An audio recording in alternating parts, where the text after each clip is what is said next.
It's great to be here. This is a huge day not just for gaming, but for all of entertainment. Now, just to be clear, I am the last human speed bump standing between you and seeing the world premiere of the next generation of Call of Duty up on that screen in a couple of minutes. So knowing my audience as I do, I'm going to try to get to it as fast as possible. I think everyone was expecting us to play it safe this year and simply make Call of Duty Modern Warfare 4. But we didn't want to do the safe thing. We wanted to do the right thing. And that meant eliminating as many creative restrictions as possible so that our developers could create an entirely new Call of Duty for the next generation. And that's exactly what we're going to deliver with Call of Duty Ghosts. An entirely new world, an entirely new narrative, an entirely new cast of characters, all built on our new next-gen Call of Duty engine. Call of Duty set the gold standard for first-person action in the current gen, and make no mistake, we're going to do it again with Call of Duty Ghosts for the next gen. We've had a camera crew inside our iconic studio, Infinity Ward, capturing the creative process as the vision for this game is unfolded. And we wanted you to be the first to go behind the scenes and take a look at what they've been up to.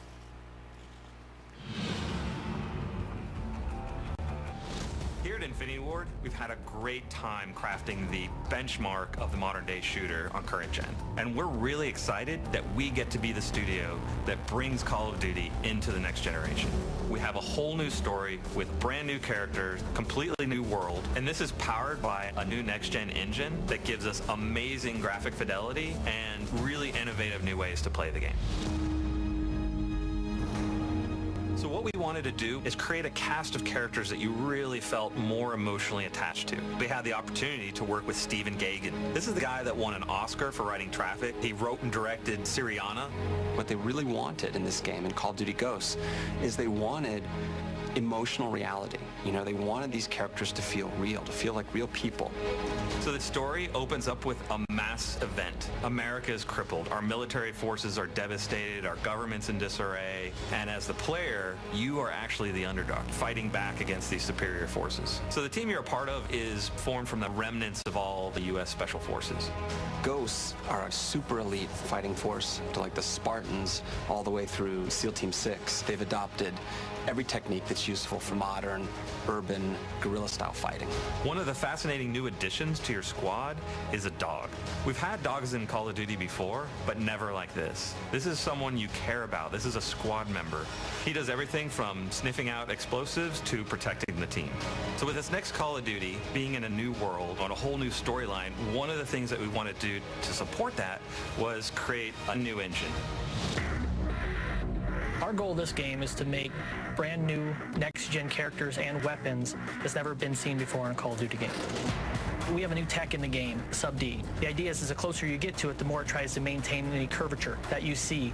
This is very helpful on weapons, helmets for characters. That makes a huge difference for visual fidelity of what the player sees from a distance as well as close up. With a new next-gen console, this is an opportune time for us to reinvent the experience that we deliver. It's important to keep our core philosophies about gameplay drives tech. So when I think about the animation features that we've been working on for Call of Duty Ghosts, one of the first things that come to mind is immersion. We have the new mantle system so that when you're running quickly and you hit a wall, you get this nice boom, you hit it and you leap and you go and you just maintain your momentum. But we have the lean feature that allows you to lean out and lean in and get a better view of the battlefield. So another feature that we're working on with animation is the slide. It allows you to get somewhere quickly, get out of the line of fire, and at the same time do it in a really cool looking way.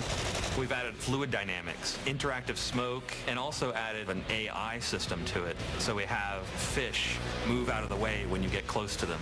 The poly counts, the texture increases, the shaders, the lighting, tech, the level should feel like you're really there, and all the technology that's going into it allows you to achieve those goals. With this being an all-new Call of Duty, we've really taken this opportunity to revamp multiplayer. One of these new MP features that I'm most excited about is dynamic maps. We have everything from big earthquakes and floods down to player-driven actions. Doors, explosive traps, things that change the flow of the map. All of this creates a new dynamic experience for the player. Another new feature is character customization. You can choose the heads, you can choose the bodies, you can choose the helmet and gear that you're wearing. You can connect with who you are as a player more so than we've ever done in the past. Dynamic maps and character customization are just two of the new innovations that we're bringing to next-gen multiplayer. We have the best fans in the world, and we're committed to creating for them a new next-generation Call of Duty experience. One of the key reasons Call of Duty has been as successful as it is we focus on gameplay. It's the thing we designed for. It's the thing that drives our success as a franchise. And with all of the new tech, all of the new story elements, everything that we're putting into this next-generation Call of Duty, we are still 60 frames a second, low latency controls, a great feeling game.